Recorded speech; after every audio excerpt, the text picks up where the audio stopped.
না, এটা সবাই আমরা জানি ইলেকশন কমিশন যে কাজ করেছে বিহারেতে, এবং সবাই জানতেন এটা প্রয়োজন আছে। 54 লক্ষ ফর্জি ভোটারকে বাদ দেওয়া হয়েছে এবং তার রেজাল্ট হয়েছে 54 লক্ষ জালি ভোটার বাদ গেছে।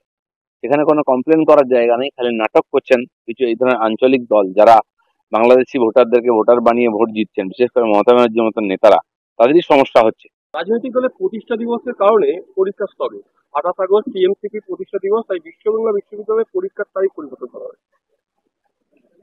দেখুন, একটা সংগঠনের জন্য পরীক্ষা বদল করা, আমি জানি না এটা সরকার আলাদা চলা উচিত, দলের রাজনীতি আলাদা চলা উচিত। কলকাতা ইউনিভার্সিটির ভিসি দেখিয়েছিলেন যে তিনি তার শিডিউল ঠিক মতো রাখতে পারেন, তো বাকিরা কেন করতে পারছেন না? এইভাবে শিক্ষাকে জলাঞ্জলি দিয়ে ছাত্র সংগঠন চালানো কি মানায়? কার স্বার্থে চলছে এগুলো? তো আমার মনে হয় এই যে পতন শুরু হয়ে গেছে, এগুলো তার একটা নিদর্শন। দাদা, পড়ুয়াদের দিয়ে করানো হচ্ছে মিড ডে মিলের বাজার, অভিযোগ অভিযোগ প্রধান শিক্ষকের বিরুদ্ধে। কাটোয়ার মঞ্চেস্টারের ঘটনা।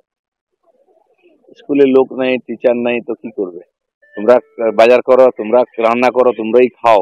বাচ্চারা কি পড়াশোনা করতে যায় নাকি বাজার করতে রান্না করতে যায়? মানে ওটা কি পিকনিক করা যায় হয়েছে স্কুলটা নাকি? এগুলো দেখার দরকার আছে। পড়াশোনার কোনো পরিবেশই নেই স্কুলে।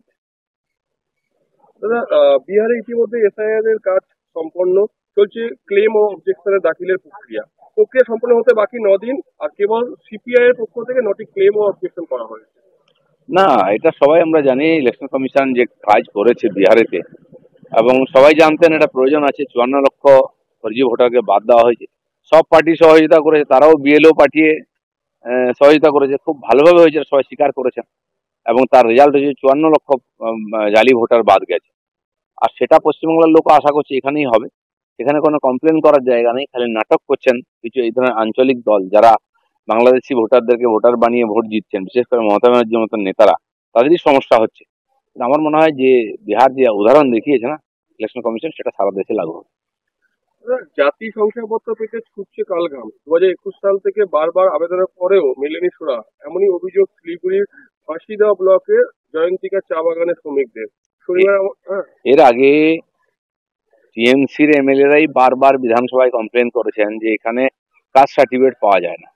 আমি জানি না কেন পাওয়া যায় না, পয়সা দিতে হবে নাকি সরকার চায় না।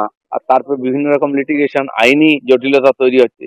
যেমন ওবিসি নিয়ে হলো, মেডিকেল কলেজে যারা পরীক্ষা দিয়েছেন তাদের এডমিশন হচ্ছিল না, ক্লাস হচ্ছিল না। সরকার ইচ্ছা করে কিছু জটিলতা তৈরি করছে। তো রাজনৈতিক স্বার্থে করতে গিয়ে আগামী আমাদের ছেলে মেয়েদের ভবিষ্যৎকে এভাবে নষ্ট করা হচ্ছে। আমাদের ভিডিও ভালো লাগলে লাইক এবং শেয়ার করুন। কমেন্ট সেকশনে গিয়ে জানান আপনাদের মতামত। আরও ভিডিও পেতে আমাদের চ্যানেল সাবস্ক্রাইব করুন এবং প্রতি মুহূর্তে খবরের আপডেট পেতে প্রেস করুন বেল আইকন।